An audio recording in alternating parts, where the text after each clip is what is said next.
Hi friends. இந்த video வந்து யாருக்காகனா நம்ம சப்ஸ்கிரைபர் ஒருத்தர் வந்து புதுச்சேரியில் டிபிஆர் ஜாப் பற்றின ஃபுல் டீட்டெயில்ஸ் வேணும் அப்படின்னு சொல்லிட்டு நம்ம ஷார்ட் செக்ஷனில் கமெண்ட் பண்ணியிருந்தாரு. அவங்களுக்காக தான் இந்த வீடியோ. ஓகேங்களா? நம்ம ஷார்ட் செக்ஷனில் டெய்லி வந்து Tamil Nadu government job, RRB job, central government job, bank job பற்றின ஜாப் நோட்டிஃபிகேஷன் டீட்டெயில்ஸை டெய்லி போஸ்ட் பண்ணிருக்கோம். ஷார்ட் செக்ஷனை டெய்லி விசிட் பண்ணி பாருங்க. வேற ஏதாவது டீட்டெயில்ஸ் வேணும்னா அந்த ஷார்ட்ஸ்க்கு நீங்க கமெண்ட் பண்ணுங்க. நாங்க அதுக்கு ஒரு டெடிகேட்டடான ஃபுல் வீடியோ நம்ம யூடியூப்ல போடுறோம். ஓகேங்களா? அதுக்கப்புறம் இந்த வீடியோவை ஃபர்ஸ்ட் டைம் பாக்குறீங்கன்னா நீங்க நம்ம சேனலை சப்ஸ்கிரைப் பண்ணிட்டு பாருங்க. அது எங்களுக்கு கொஞ்சம் ஹெல்ப்ஃபுல்லா இருக்கும். அதே மாதிரி யாராச்சும் வந்து உங்களுக்கு தெரிஞ்சவங்க புதுச்சேரியில இருந்தாங்கன்னா இந்த வீடியோவை அவங்களுக்கு கொஞ்சம் ஷேர் பண்ணி விடுங்க. அது அவங்களுக்கு கொஞ்சம் ஹெல்ப்ஃபுல்லா இருக்கும். ஓகேங்களா? இது வந்து யார் ரிலீஸ் பண்ணியிருக்காங்கன்னா புதுச்சேரி கவர்மெண்டோட department of personnel and administrative reforms அந்த டிபார்ட்மெண்ட் வந்து இந்த ஜாப் நோட்டிஃபிகேஷனை ரிலீஸ் பண்ணியிருக்காங்க. ஓகேங்களா? இப்போ வந்து இந்த வீடியோல என்ன பார்க்க போறோம்னா இந்த இந்த இந்த ஜாப் வந்து என்னென்ன எலிஜிபிலிட்டி, என்னென்ன எக்ஸாம் இருக்கு, என்னைக்குள்ள லாஸ்ட் டேட் அப்ளிகேஷன் போடுறதுக்கு அப்படிங்கிற ஃபுல் டீடைல்ஸ் இந்த வீடியோல பார்க்க போறோம். இதுக்கு வந்து டோட்டல் நம்பர் ஆஃப் வேகன்சி எவ்வளோன்னு சொல்லி பார்த்தோம்னா 256 வேகன்சி அப்படிங்கிறத அஃபிஷியல் நோட்டிஃபிகேஷன்ல மென்ஷன் பண்ணியிருக்காங்க. ஓகேங்களா? அதுக்கப்புறம் எந்த ஜாப் நோட்டிஃபிகேஷனுக்கு அப்ளை பண்றதுக்கு முன்னாடியும் நீங்க வந்து அஃபிஷியல் ஜாப் நோட்டிஃபிகேஷனை ஒரு வாட்டி படிச்சு பார்த்துட்டு நீங்க வந்து அப்ளை பண்ணுங்க. உங்களுக்கு இந்த ஜாப் அஃபிஷியல் ஜாப் நோட்டிஃபிகேஷன் வேணும்னா நீங்க கமெண்ட் பண்ணுங்க. நாங்க உங்களுக்கு டைரக்டா ப்ரொவைட் பண்றோம். அதுக்கப்புறம் என்ன சொல்லியிருக்காங்கன்னா ஏஜ் லிமிட் வந்து 18 to 30 இயர்ஸ்க்குள்ள இருக்கிறவங்களுக்கு தான் இந்த ஜாப் வேகன்சி அப்படிங்கிறது கிளியரா மென்ஷன் பண்ணியிருக்காங்க. அதுக்கப்புறம் லாஸ்ட் டேட் வந்து 20th ஆஃப் செப்டம்பர் அப்படின்னு சொல்லி மென்ஷன் பண்ணியிருக்காங்க. அதுக்கப்புறம் இதுல வந்து என்னென்ன எக்ஸாம் இருக்கு, என்னென்ன ஏஜ் ரிலாக்ஸேஷன் கொடுத்துருக்காங்க கேஷ் வைஸ் அப்படிங்கிற ஃபுல் டீடைல்ஸ் இந்த வீடியோல இருக்கு. ஸ்கிப் பண்ணாம பாருங்க.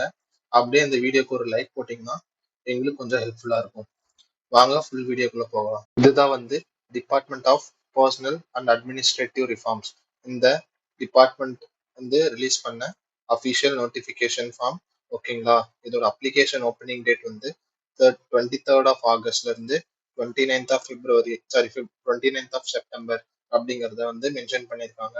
இது வந்து 5 PM நீங்க வந்து அப்ளை பண்ணிருக்கணும் அப்படிங்கிறதையும் கிளியரா மென்ஷன் பண்ணியிருக்காங்க. ஓகேங்களா? இது வந்து யார் யார் அப்ளை பண்ணலாம் அப்படின்னு பார்த்தோம்னா eligible Indian citizens who are natives and residents of Union Territory of Puducherry அவங்க வந்து எல்லாருமே இதை வந்து அப்ளை பண்ணலாம் அப்படின்னு சொல்லி மென்ஷன் பண்ணியிருக்காங்க. ஓகேங்களா? இப்போ total number of vacancy already பார்த்த மாதிரி 256 அப்படின்னு சொல்லி சொல்லியிருக்காங்க. இப்போ கேஷ் வைஸ் ரிசர்வேஷன் என்னென்ன அப்படின்னு சொல்லி கிளியரா இங்க மென்ஷன் பண்ணியிருக்காங்க. அன்ரிசர்வ்னா 104, எம்பிசினா 46 அந்த மாதிரி கேஷ் வைஸ் வந்து எவ்வளோ ரிசர்வேஷன் அப்படிங்கறத சொல்லியிருக்காங்க. ஓகேங்களா?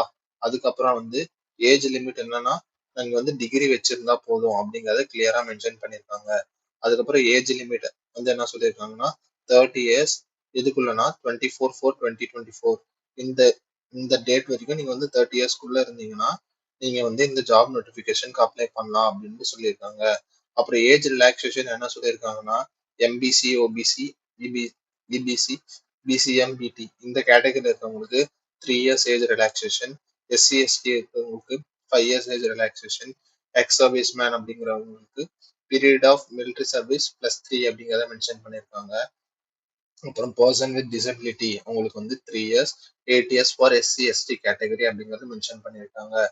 அதுக்கப்புறம் பெஞ்ச் மார்க் டிசபிலிட்டி அப்படின்னு சொல்லி 10 இயர்ஸ் வந்து வந்து ரிலாக்ஸேஷன் கொடுத்துருக்காங்க.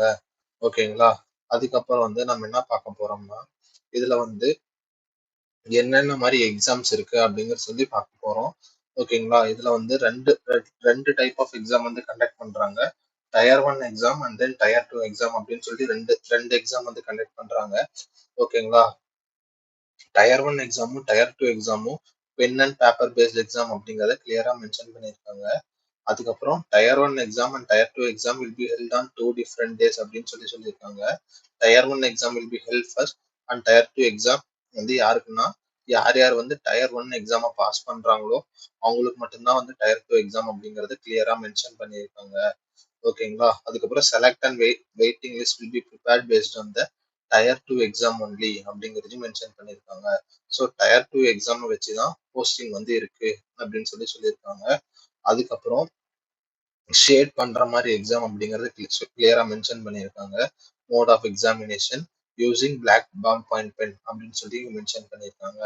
அப்புறம் டயர் 1 எக்ஸாம்ல என்னென்ன எக்ஸாம் இருக்கு அப்படின்னு சொல்லி பார்த்தோம்னா general intelligence and reasoning 25 marks, 25 question 25 marks, general awareness 25 question 25 marks, quantitative aptitude 25 question 25 marks, english comprehension 25 question 25 marks. டோட்டலா வந்து 2 hours அப்படின்னு சொல்லி எக்ஸாம் டைம் வந்து மென்ஷன் பண்ணியிருக்காங்க. அதுக்கப்புறம் டயர் 2, இப்போ டயர் 1 எக்ஸாமை பாஸ் பண்ணிட்டோம்னா அதுக்கப்புறம் டயர் 2 எக்ஸாமுக்கு எலிஜிபிள். ஓகேங்களா? அதில் வந்து mathematical ability, reasoning and general intelligence, English language and comprehension, general awareness, computer knowledge இதெல்லாம் வந்து சப்ஜெக்ட் மென்ஷன் பண்ணியிருக்காங்க. அப்புறம் total number of questions and maximum marks எவ்வளோ அப்படிங்கிறது மென்ஷன் பண்ணியிருக்காங்க. ஓகேங்களா? அதுக்கப்புறம் டைம் அலோகேட்டட் வந்து 2 hours அப்படிங்கிறது மென்ஷன் பண்ணியிருக்காங்க. அப்புறம் tier 1 and tier 2 will consist of objective type and multiple choice question அப்படிங்கிறத மென்ஷன் பண்ணியிருக்காங்க. அப்புறம் வந்து இது ஃபுல்லா questions will be set in English language only அப்படிங்கிறது மென்ஷன் பண்ணியிருக்காங்க. அப்புறம் நீங்க ஏதாவது ஒரு கொஸ்டினுக்கு ராங் ஆன்சர் பண்ணீங்கன்னா வந்து 0.25 மார்க்ஸ் வந்து டிடெக்ட் பண்ணிடுவாங்க அப்படின்னு சொல்லியிருக்காங்க.